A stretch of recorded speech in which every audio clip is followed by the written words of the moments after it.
We're back for our daily MLB Best Bets here on September 1st. We've got into the final month of the MLB regular season. We've got our 5 best bets for this Labor Day Monday set of baseball. We've got baseball all day long. We've got games starting at 10 all the way till 5 today. So let's lock in for 5 best bets. Yesterday, a perfect day, 5-0. Nationals go over the team total. Kyle Schwarber hits a triple to go over his total backs. That's why we did not go home run. Schwarber instead hits a triple. Nerfy hits in that Boston-Pittsburgh game, and the 2 money lines hit as well. Reds win early in the day against the St. Louis Cardinals, and the San Francisco Giants easily take care of business against the Baltimore Orioles. Shout out to Unk Justin Verlander, 120-something pitches, and a win in a 13-2 blowout for the Giants. So a 5-0 day yesterday. Final month of the regular season before the playoffs. Let's do it, folks. Before we get into the video, make sure to hit that subscribe button down below for some more daily MLB Best Bets here on the channel. Again, MLB season still got a long ways to go, but we've also got our college football predictions weekly later today, our college football week 2 predictions. We just cashed huge yesterday on Miami Hurricanes money line beating Notre Dame. We had LSU money line as big underdogs on Saturday. We had a very good week with the college football slate. Make sure to join us for week 2 predictions later today here on the channel. Probably around 3-4-ish. I haven't decided just yet. You'll see it later today on the channel. And a couple days ago on Greedo Plays MMA, we posted our UFC Paris predictions. Nasruddin Imavov takes on the Fighting Nerds Zone, Caio Borralho in the main event. Make sure to go check that out on Greedo Plays MMA and go subscribe to Greedo Plays MMA. We have our Contender Series predictions out later today as well on that channel. Okay, on to the first of our 5 best bets today. Kicking things off with our Washington Nationals best bet. I can't believe I'm doing this. I'm going Nationals money line to beat the Miami Marlins. I know. Yeah. Okay. We don't have odds for this. I'm recording this video a little bit earlier today at 11:30 at night, okay? There's still no odds just yet. So I'm recording this 11 hours before first pitch.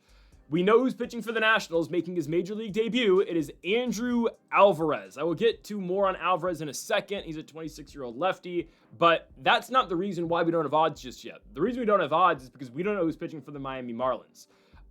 This was supposed to be Ryan Gusto's start, and I mentioned that a little bit yesterday. And I was excited for that because Ryan Gusto isn't very good. They don't have a starter listed just yet. Lineups go to, the rosters go to 28 today with it being September. We know the Nationals have called up Andrew Alvarez and Nasim Nunez to the team. I don't know who Miami's going to be starting today. If I had to guess, I believe they're going to go bullpen day. I think they are, and they're going to go bullpen day. And if I had to guess, they go bullpen day and have Freddie Tarnick. I think he's going to open. I don't know. They have not assigned a starting pitcher back to the Major League roster yet after Gusto got put on the IL yesterday. Maybe they call somebody up last second. I'm just looking at this right now. I believe they're going bullpen.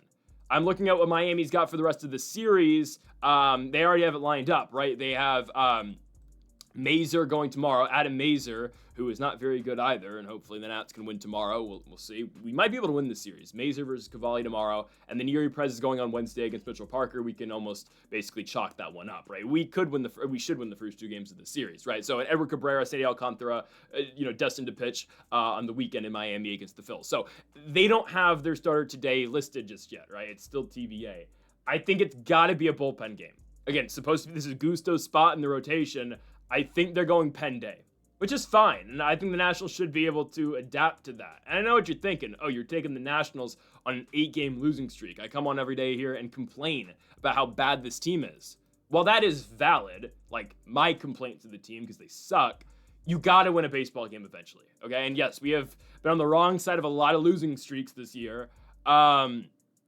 You've lost 8 games in a row, and you're likely, it's going one of 2 ways today. You're going to get a bullpen game against the Miami bullpen that's gotten better since the beginning of the season, but still isn't great. Or you're going to get a guy from likely AAA Jacksonville from the Jumbo Shrimp in the Marlins org who is inexperienced or making their MLB debut. And I know at the same time, the Nationals are pitching Andrew Alvarez, who's making his debut, but, the Nats are at home too. And Miami, some travels involved. Not really. They were in New York yesterday. But again, Nats have stayed in D.C. Miami's had to go from New York to D.C., albeit that's a 1-hour flight, give or take. I think the Nats are actually going to win this one. I think so. I don't know entirely what to expect out of Andrew Alvarez. Well, I do, but I don't. It is Andrew Alvarez's debut today. The 26-year-old lefty from San Luis Obispo, or he pitched at San Luis Obispo at Cal Poly, is making his MLB debut today, taking the place of Mackenzie Gore in the starting rotation for the Nationals. Alvarez ERA so far this season in AAA Rochester, 4.1. He started 25 games this season, 1.35 whip. Is this a guy that we're expecting to stick around at the major league level? I'll be honest, probably not. This is probably just a September thing. We'll even see if he makes it the entire month. I think he probably can. Again, this is a lefty, 6'3", 215. Not like that really matters too much. You just need to be better than Mitchell Parker, right? That's all we need out of the guy, okay? Not a guy that was really on my radar, I'll be honest. He's not, a high-level prospect that we have in the farm. He's a guy, again, who, is never going to be a star. I hope he is, but probably not. He's just a filler player, unfortunately.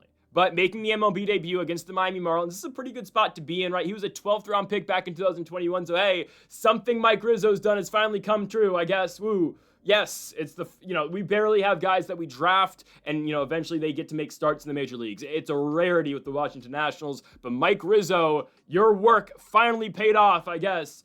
Hopefully, he just has to be better than Mitch. As long as he's better than Mitchell Parker, we're happy. 114 strikeouts and 123 innings this season down in the minors. They'll play career minor league stats again across low A all the way up to AAA 3.84. I do still wonder, though, I don't want to beat a dead horse because I bring up Josiah Gray all the time. Where's Josiah Gray? Can someone tell me when Josiah Gray's coming back? I mean, he's been out now for coming up on 2 seasons. I don't know. And one thing on Alvarez, too, he's going to fill up the stat sheet in terms of he's going to give you a quality start. At least that's what we've seen in the minor leagues. Again, ERA in the month of August for Alvarez is 2.96. He goes 6 innings in his last 3 starts and gives up 2 runs or 3 runs in each of the last 3 starts. Again, I expect him to fill it up. Last start was in Jacksonville against the Marlins AAA organization or AAA team. Hopefully he's able to figure it out against the Marlins, obviously major league squad. So we're cheering on Andrew Alvarez today. But yeah, where is Josiah Gray? Can we get him back, please? I don't know. Maybe Andrew Alvarez will be throwing to CJ Stubbs, and we'll get to see our 140-something hitter make his debut today. I don't know. Go Nats. Woohoo. Let's break the 8-game losing streak. I love being a Nats fan. I love it.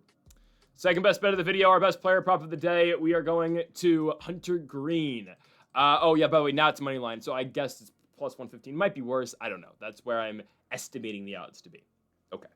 Our next best bet is our best player prop of the day. Let's go to a matchup at Great American Ballpark between the Cincinnati Reds and the Toronto Blue Jays. So the Reds, I guess, finally get momentum, if we can call it that, right? Cincinnati they win a game is actually a better way to put that, right? The Reds finally win one after a huge losing streak. Are they still out of the postseason? Probably. They get a game, though, right? This is what we said yesterday. Reds need to win one against the Cardinals, and, if the Mets lose, okay, you're back to 4 games behind.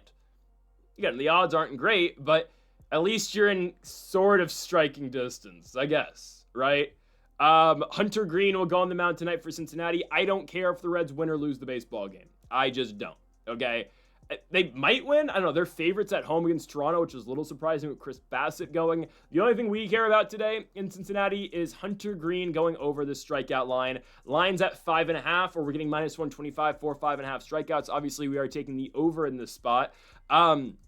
And Hunter Greene has done this in 3 of his last 4 starts, right? Or actually, we'll just talk about what he's done post-return. So 2 out of the 3 starts that he's had post-return for Hunter Greene, obviously got injured in June, did not pitch in July, came back on August 13th against the Philadelphia Phillies. In 2 out of the 3 starts since the return for Hunter Greene, he has notched 6 strikeouts. Go back to that 13th start against the Phils, 6 innings, 3 hits, 0 runs. Give him 6 Ks. Next start against the Anaheim Angels in Anaheim over in Orange County, 6 1/3 innings, 6 hits, 3 runs, 12 strikeouts. Last start against the Dodgers didn't do all that great. 5 innings, 6 hits, 5 runs, only 3 of them earned. 2 home runs, though, and 3 strikeouts. Again, that's the Dodgers. It's a very difficult team to go pitch against. It's hard to pitch in Los Angeles, especially with that, horsepower that's on Los Angeles. Not too concerned about that start, right? That was the end of a very long road trip for the Cincinnati Reds. He's back at home Monday afternoon start on Labor Day against the Blue Jays. Weird stuff happens in day games as well. I'm more than fine with this. I am. We look at Toronto, obviously. I guess we can compare this with Brandon Woodruff, who started yesterday for Milwaukee. Woodruff got hit up a lot.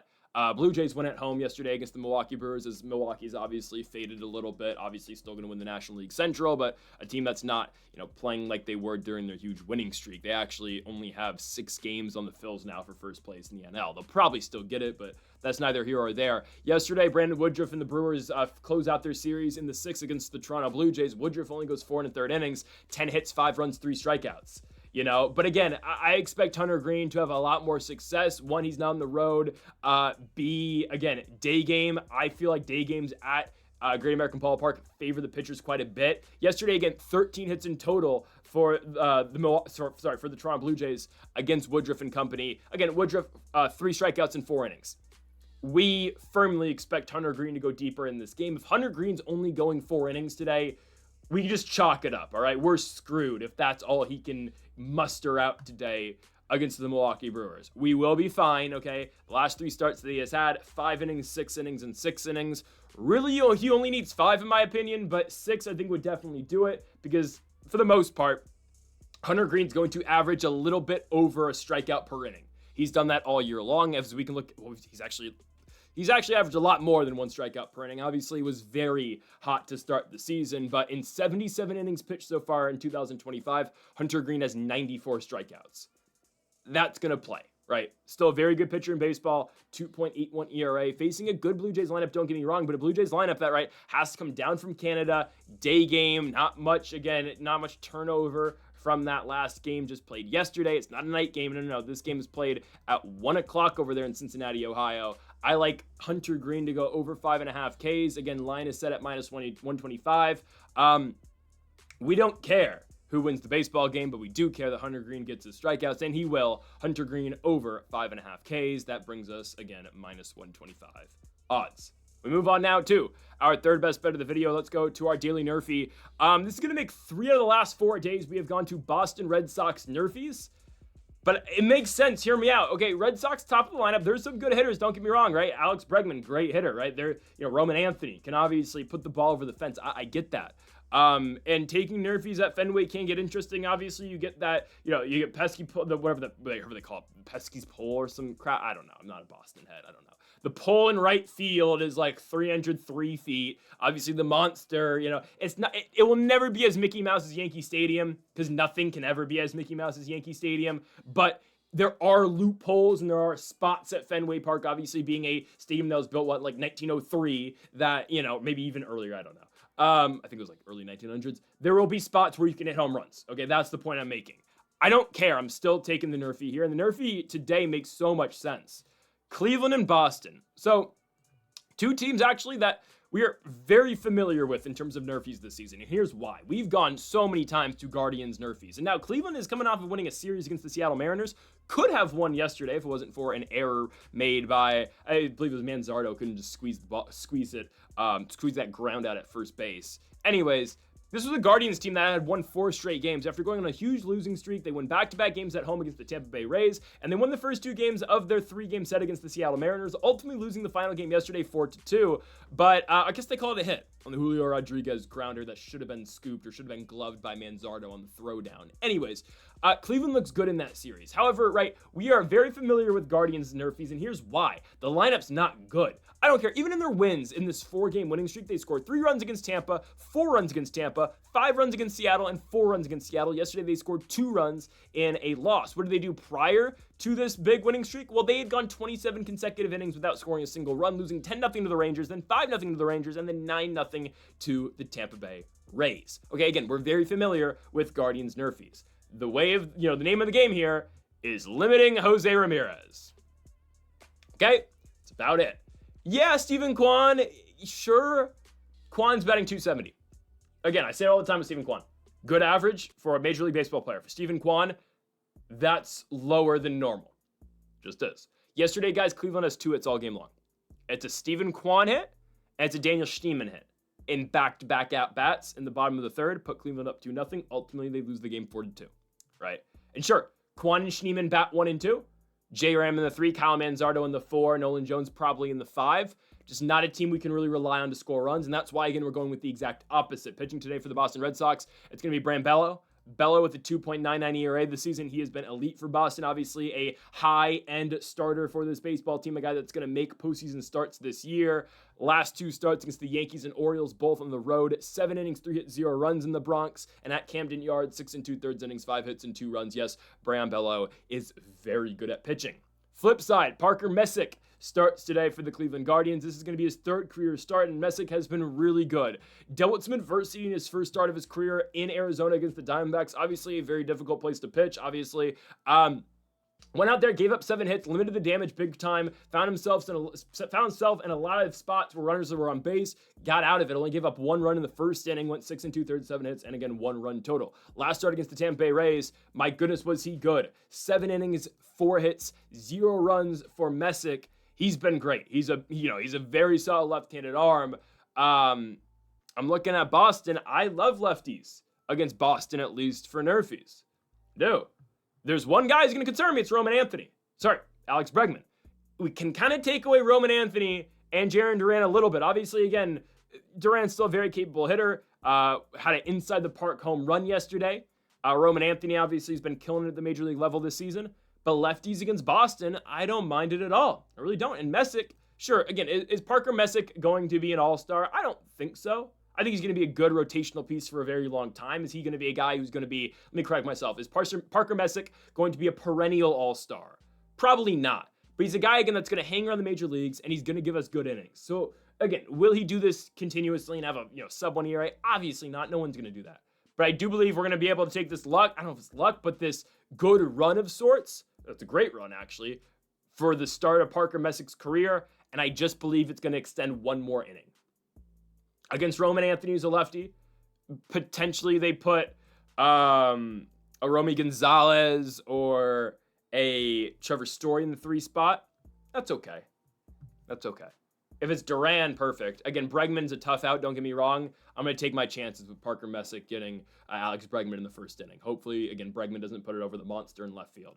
So ultimately, I'm going to go with the NRFI here, the Cleveland Guardians and the Boston Red Sox. Line is set at -130. We have hit on the last 2 days that we have played Boston Red Sox NRFIs on Friday and on Sunday with the Pittsburgh Pirates. Obviously, we have Paul Skeens on Friday. Yesterday, it was Mitch Keller and Lucas Giolito. The Red Sox have been so good for us all year long with NRFIs, and so has Cleveland. As long as you can take away Jose Ramirez, they are extremely easy to bet on with NRFIs. Absolutely love the play. -130 for the NRFI today with the Cleveland Guardians and the Boston Red Sox from Fenway Park. On now to our 4th best bet of the video. We only have money lines from here on out. Let's move now to our first of 2. Let's go to Coors Field. -145 for the San Francisco Giants in Colorado. I know what you're thinking. That's great odds for the San Francisco Giants against the 39-98 Rockies, who just won their first game of their last 6 against the Chicago Cubs yesterday. It was a walk-off triple from Mickey Moniak. The reason why the odds are like this is because Kai-Wang Tang is pitching for the Giants. I'm going to be honest with you guys. Kai-Wang Tang's not very good. He just got recalled back up from AAA Sacramento for the Giants. Forgetting who went down. Did Wisenhunt already get sent back down with an injury? I think that's what it was. Somebody got injured. I think it was Wisenhunt. I could be wrong, though. Regardless, Kai-Wang Tang's back. The pitcher from Taiwan, 26 years of age, 8.78 ERA on the season. Yeah, Kai-Wang Tang's not very good, okay? I'm just going to be honest. Obviously, a higher level of baseball player than I have ever been. Obviously, never will be. Well, my playing days are over, unfortunately. I had to medically retire, but it is what it is. No, Kai-Wang Tang this season, 13 1/3 innings pitched, 13 runs. 13 earned runs, 15 total runs, 14 hits. Oh, yikes. Only good start of his career? Of course it's against the Washington Nationals. I was there for that. Actually, he didn't start. He had a 1-inning opener. I believe it was Matt Gage, and then Kai-Wang Tang came in for the 2nd to 6th innings. He went 5 innings, 3 hits, 0 runs, of course, against those lowly Nats. Since then, though, my goodness. Padres, 1 2/3 innings, 4 hits, 7 runs. Padres again at 3 1/3 innings, 3 hits, 2 runs. Not as bad, honestly. Kai-Wang Tang hasn't been great. And now you throw him into the most hitter-friendly park in all of baseball, other than maybe Sacramento. Obviously, Coors Field we're talking about at elevation. That gets scary, I understand. I don't care. I'm still taking the Giants. I expect a lot of runs, and normally I would, hate saying, oh, let's take the Giants in a shootout. Right now I am. Giants scored 13 runs yesterday at Oracle Park against the Orioles. Now, it was hot, wind was blowing out, so it made sense a lot of runs were scored. The Giants, commentary team said it a million times, Oracle Park's going to play really small today, and it did, right? But ultimately, there were no home runs hit. It's just balls were flying and they were carrying more. And Tomoyuki Sugano is just not very good, give up 7 earned runs. So, it doesn't entirely work with the fact that it was hot and windy, right? Balls leaving the park. Again, they scored 13 runs without hitting a home run. And now you go to Colorado. Ball is going to fly a little bit more now. And you face Chase Dollander, who is actually really good on the road. Chase Dollander pitches well away from Coors Field. Once he gets to Coors Field, he's so bad, though. That's why, and I've said this before, I've always hated, and I was a fan of Chase Dollander at Tennessee, right? Watched him throughout college. At one point in time, wanted the Nationals to pick him, but then obviously stayed for his senior season and didn't want him anymore, just because Cruz and Skeens were on the board, and Wyatt Langford for that matter, too. I've always hated Dollander in Colorado. A guy who's going to struggle with giving up hits. Home run ball, not that big of a factor. He's just going to give up a lot of hits, though. And doesn't always know where he's throwing the baseball. It's brutal. And he walks a lot of guys. So if you're putting guys on in Colorado, timely hitting is going to kill you. Balls and gaps are going to kill you. Dollander's got a 6.55 ERA this season, 2-11 record. Much better on the road. Look at his last start in Houston. 6 innings, 3 hits, 1 run. Right? Just a guy, if you look at his splits, so much better away from Coors Field. His ERA away from Coors Field is 3.6. His ERA at Coors Field is 10. It's just, he's given up in less innings. He's pitched 41 innings at Coors Field, 47 innings away from Coors Field. Okay, 41 innings at home. He's given up 61 hits and 49 runs. Away from Coors Field, 47 innings, 36 hits, and 20 runs. It's night and day, the difference. And this is every Colorado pitcher, sure. It's just brutal. I would hate to be a guy, again, you're coming in, you get drafted as a starting pitcher and you got to go to Colorado. Having to pitch at Colorado should come by choice in free agency, not, you get drafted and you're stuck here, especially on the poverty Rockies. And I know I'm not one to talk. My team sucks, and we lost the season series to Colorado. But you know what, Rockies, how's the weather down there? Still the only team in the National League we have a better record than, It's great. Anyways, I expect Dollander to really get hit up tonight. I know Kai Wang Tank's not great, and I expect the Rockies to score too. Can't believe I'm saying this, though. The Giants lineup's really good right now, and they're much better than what Colorado's offering. So yes, I am at a point in the season where we have taken Giants money line now in 3 out of the last 5 days. What have we come to this year? I don't know. But the Giants are playing extremely good baseball. The Giants are now only 1 game under 500. They are only 5 games out of the playoffs. Said it yesterday, I don't think they're getting in. I think the Mets will be the 3rd wild card. But if I had to put my money on it, are the Reds going to get in or the Giants? I'd much rather put money right now on the San Francisco Giants, even with their all-star closer, Randy Rodriguez, out for the season with Tommy John. I still like the Giants more than I do Cincinnati or Arizona or St. Louis, for that matter, too. Are they going to get in? Are they going to make up that ground in New York? Probably not. But I am going to go with the Giants here. We just need Kai Wang Tang to kind of hang in there for us tonight. Minus 145 for the Giants here on the road at Coors Field.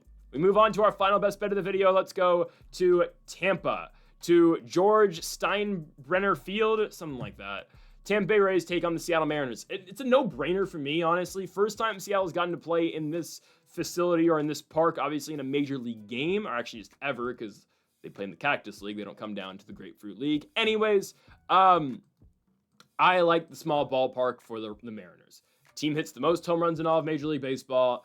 They live and die on the power, and you're facing Shane Baz, who gives up runs, okay? He just does. Shane Baz gave up 5 home runs in 3 innings against the New York Yankees. And no, that wasn't at that Mickey Mouse Stadium.